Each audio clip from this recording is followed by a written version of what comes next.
Vinyl plank floating floors are an excellent flooring choice because they are attractive, easy to install, and easy to maintain. As with every flooring type, installation is the most important factor affecting how well the floor will perform over time. This video is intended to highlight some of the most common installation errors on vinyl click flooring that cause problems later on. A successful installation begins with a level subfloor. Uneven areas greater than 3/16 in 10 feet or 1/8 in 6 feet need leveling before the vinyl planks are installed. Use a 6-foot or 10-foot straight edge and measure any gaps beneath the straight edge to determine if your subfloor is okay.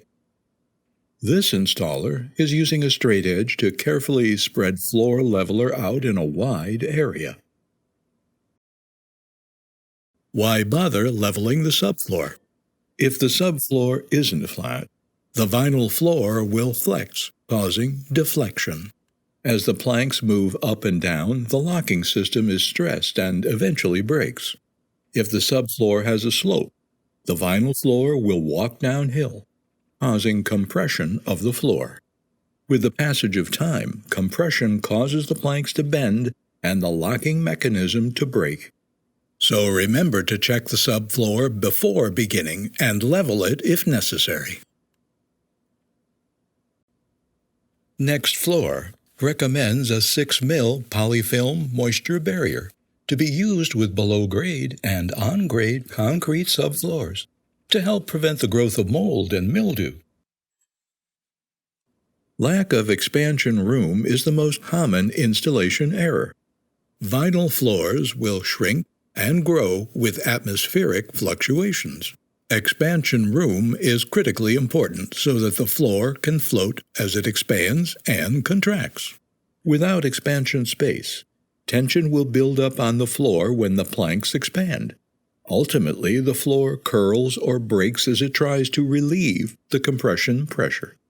This picture shows how spacers can be taped to the wall with painter's tape, so that the required expansion room is maintained during the installation process. Vinyl plank floating floor, like laminate and any other floating floor, cannot be installed under permanent cabinetry. It needs to be installed after the cabinets. Permanent cabinets, like a kitchen island, are normally screwed down. If the cabinets are on top of the vinyl, the screws will stop the vinyl from floating. So you need to install the vinyl only after the cabinets are installed.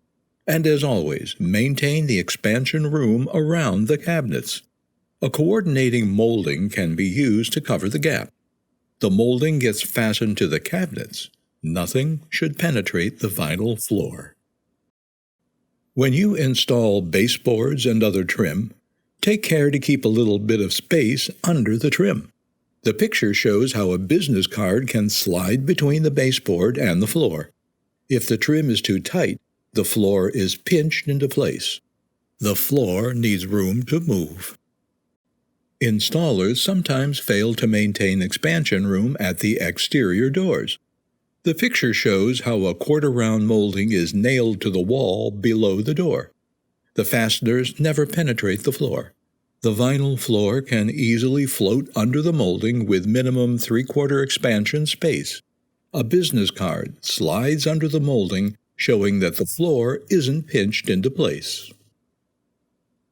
A T-molding is a great way to transition from vinyl plank to a ceramic tile floor. This installation has some problems. The metal track for the T-molding is installed on top of the vinyl. Also, there is a screw going right through the vinyl. The screw will prevent the vinyl from floating. Eventually, this floor will buckle and break. This transition is going to be great. The vinyl is about a full inch away from the ceramic. The metal track for the T-molding is centered between the two floors, so there's good expansion room. When the vinyl expands, there will be no problem. The matching cover snaps into place, covers the gap, and makes a neat transition. This stone fireplace won't move, but the vinyl plank needs to float. The vinyl plank has been installed tightly to the masonry. Expansion will eventually cause this floor to buckle, curl, and break. You can use an end cap molding to neatly create expansion room in front of a fireplace. The vinyl floor is installed about 3/4 inch away from the fireplace. Then the matching end cap molding is installed snug to the masonry. This provides about 1/4 inch of expansion room under the molding, and it looks pretty nice. Another way to handle a fireplace is to use a matching quarter-round molding. You install the floor about 1/4 inch away from the fireplace.